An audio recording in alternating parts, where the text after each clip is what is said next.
Assalamualaikum warahmatullahi wabarakatuh. Saya Muhammad Amirul bin Muhammad, pemegang nombor metrik 268189.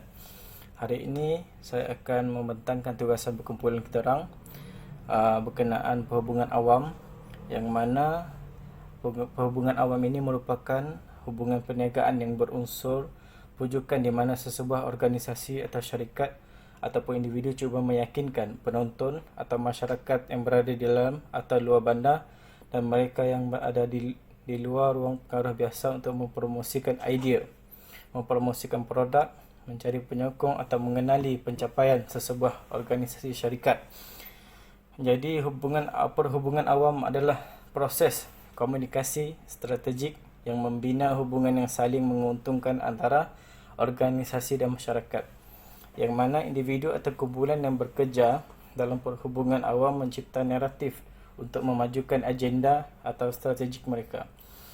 Perhubungan awam dapat digunakan untuk melindungi, meningkatkan atau membangun reputasi melalui media sosial atau komunikasi yang dihasilkan sendiri.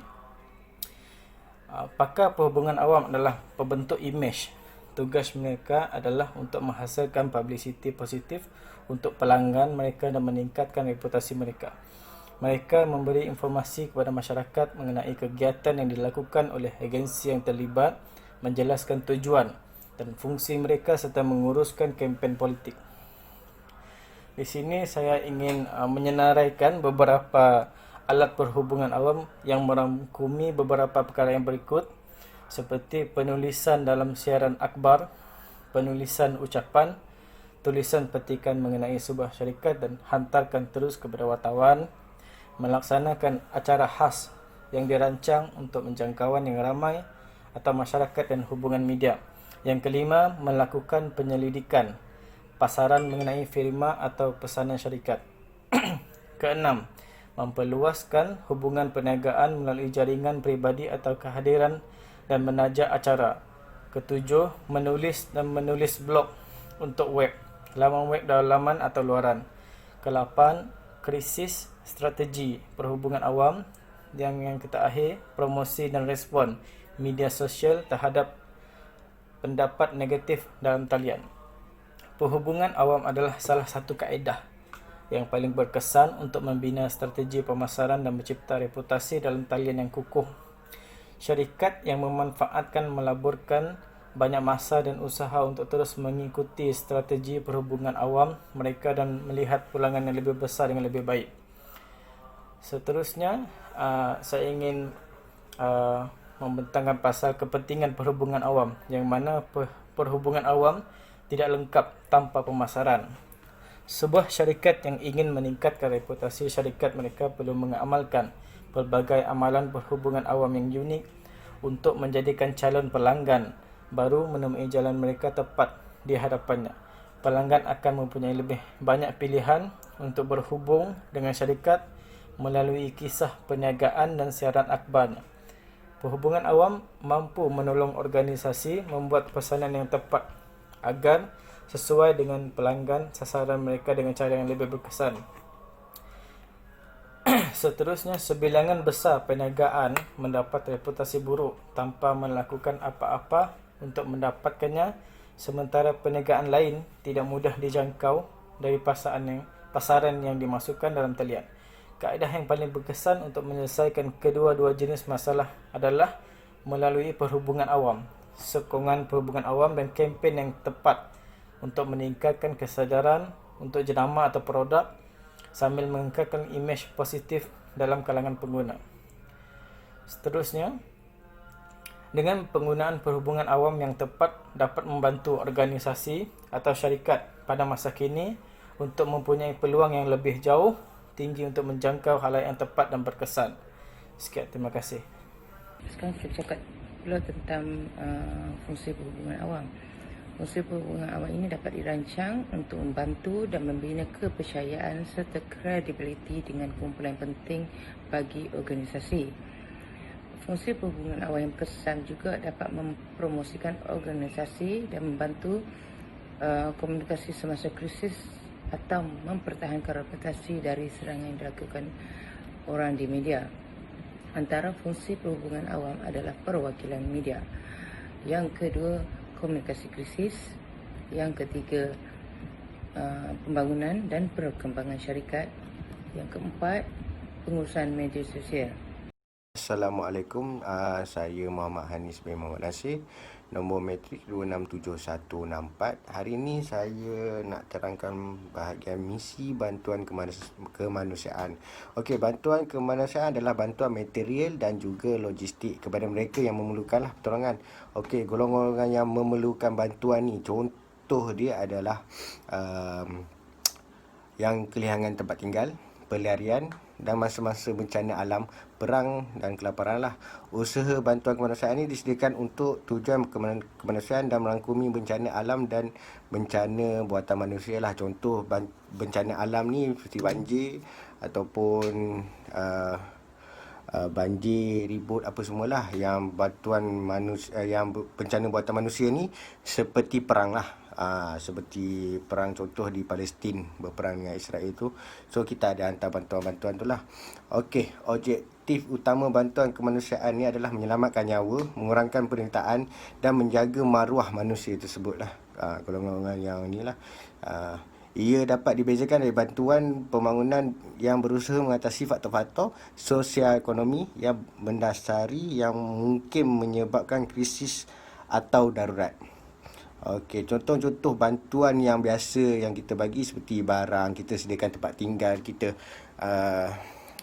ada bantuan menyediakan pendidikan, ada bantuan yang menyediakan perawatan kesihatan, pelindungan ni seperti bagi tempat tinggal lah. Okey, ada yang beri barang dan juga menyalurkan RM1 lah. Tapi yang paling utama bila kita menyalurkan memberi sumbangan dalam bentuk RM1 sebab dia dapat menstabilkan ekonomi. Assalamualaikum, saya Nur Syamuddin bin Ibrahim, pemegang nombor matrik 268205. Bagi objektif misi kemanusiaan ada 4 objektif. Yang pertamanya adalah untuk menyelamatkan nyawa, meringankan penderitaan, menjaga maruah manusia semasa dan selepas krisis buatan manusia dan bencana alam, serta mencegah dan memperkuat kesiapsiagaan untuk menghadapi sebarang jenis situasi. Okey, tindakan bantuan kemanusiaan harus dipandu oleh prinsip-prinsip kemanusiaan yang bermaksud pusat menyelamatkan nyawa manusia dan mengurangkan penderitaan di mana sahaja ia didapati, tidak memihak kepada mana-mana golongan tertentu tanpa diskriminasi antara atau dalam populasi yang terjejas.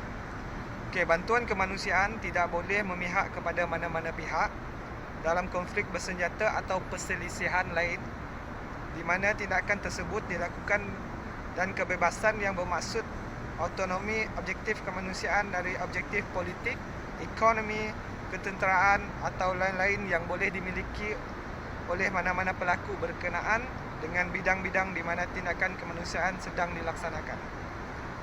Bantuan kemanusiaan meliputi perlindungan orang awam dan mereka yang tidak lagi mengambil bahagian dalam pemusuhan dan penyediaan makanan, air dan sanitasi, tempat tinggal, perkhidmatan kesihatan dan barang-barang bantuan lain yang dilakukan untuk kepentingan orang yang terjejas dan untuk memudahkan pengembalian kepada kehidupan dan penghidupan yang normal.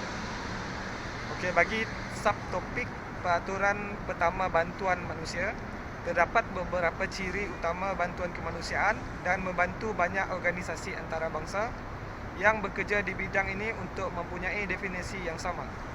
Tetapi peraturan atau prinsip utama dalam misi kemanusiaan adalah nyawa dan mengurangkan penderitaan. Terdapat 4 prinsip bantuan manusia. Yang pertama adalah bantuan kemanusiaan. Prinsip kemanusiaan bermaksud bahawa kita mesti berusaha mengatasi penderitaan manusia di mana saja ia dijumpai dengan memberi perhatian khusus kepada mereka yang paling rentan.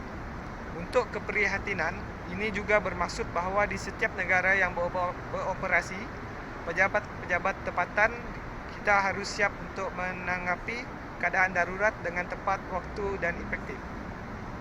Kita semua mempunyai hak untuk hidup dengan harga diri. Bagi prinsip bantuan manusia yang kedua ialah kepatuhan. Tindak balas yang diberikan hanya berdasarkan keperluan yang telah dikenal pasti, tanpa diskriminasi antara atau di dalam populasi yang terjejas.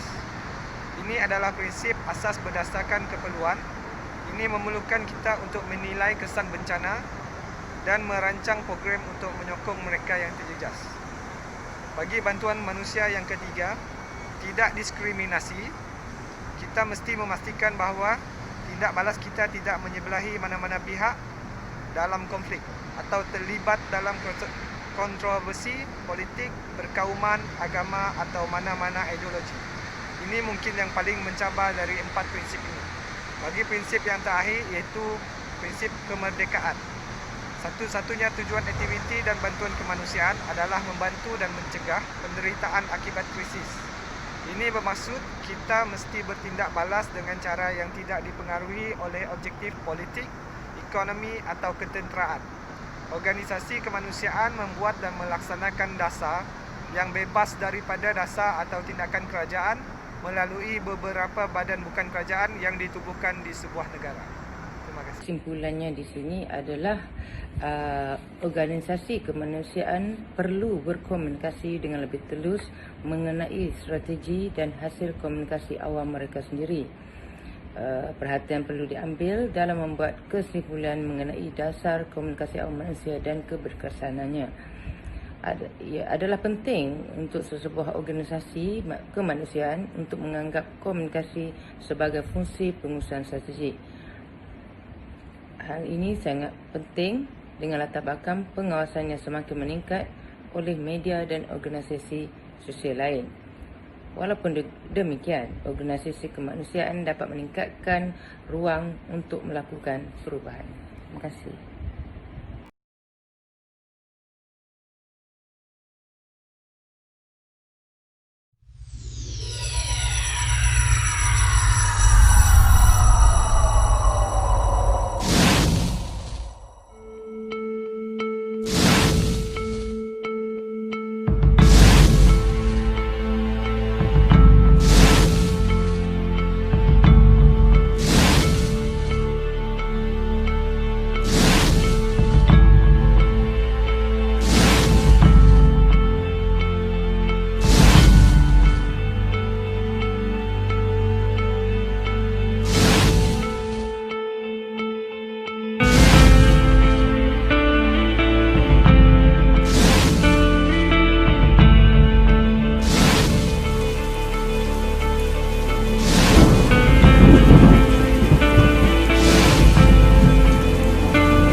وجزاكم الله خير على المساعدة.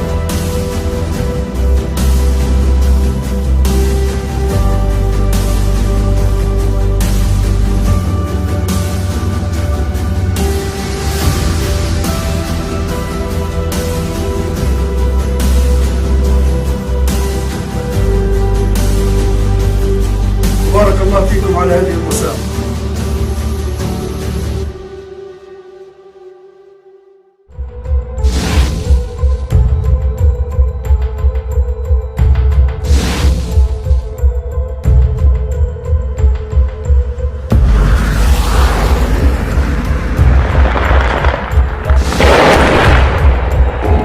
ما صليت على الله.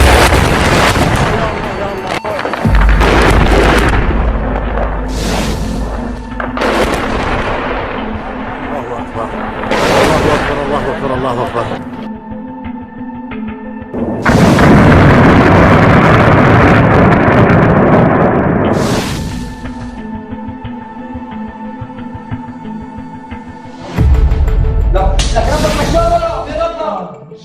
ايوه بدك علي ادخل هنا مين اللي شايفينه الله يخليك الله يخليك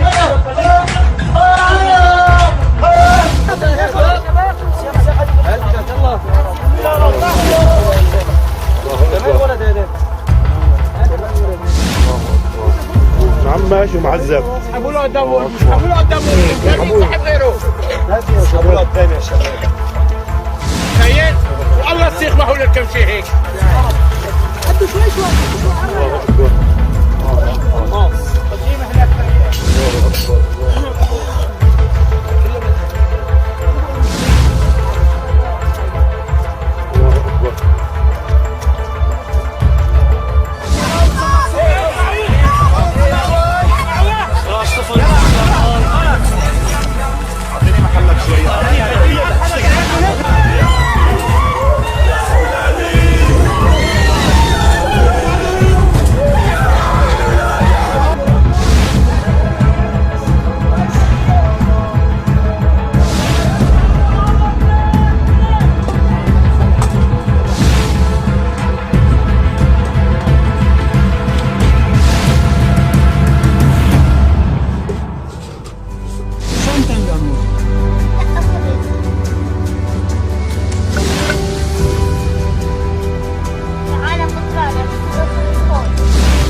saudara kita yang sangat gaib.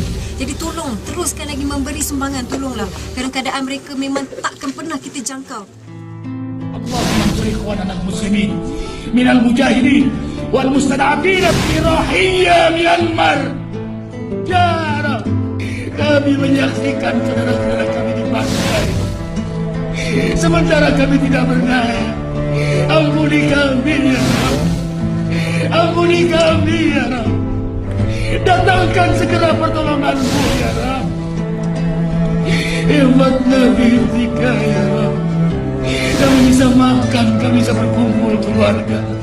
Sementara saudara kami diperkosa, dipakai anak-anak, disembelih, dibakar. Kami tidak berdaya. Jangan Kau hukum kami karena membiarkan keadaan saudara kami disiksa, disalibkan. Kami bukan tidak ingin menolong ya Rabb. Kami tidak berdaya ya Rabb. Di hari ini ya Rabb, Selamatkan saudara kami di Rohingya. Selamatkan mereka ya Rabb. Allah mansur mujahidin macam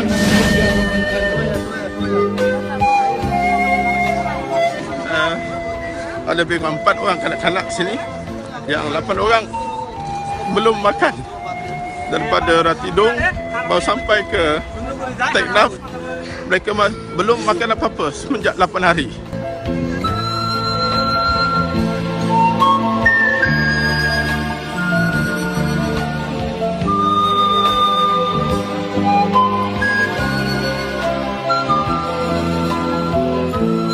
Baru sampai dari Manggau dan kita cuba hampiri mereka.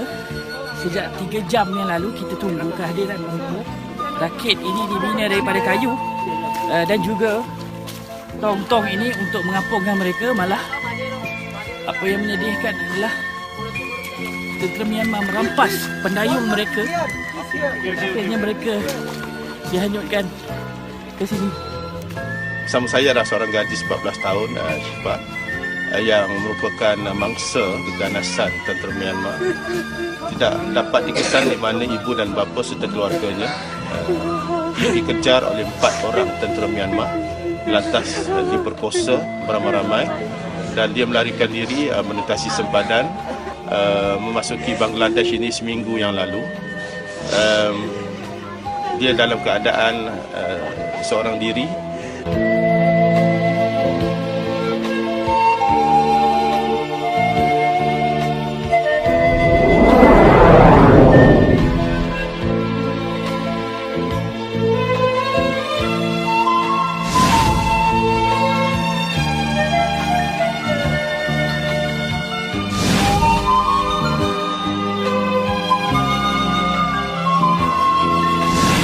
Sebuah shelter penempatan sementara untuk pelarian-pelarian Rohingya, insyaAllah.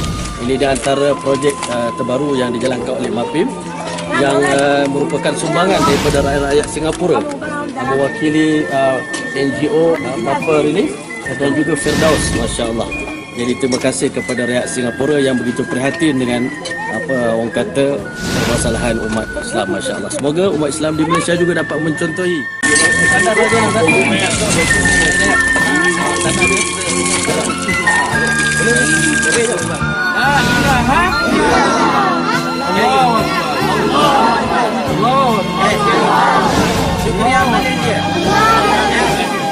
Syukriya Malaysia. Kami mengucapkan terima kasih kepada semua penyumbang bantuan ini. Kami mengucapkan terima kasih di atas sokongan yang diberikan. Terimalah salam dari kami, salam mulia untuk semua.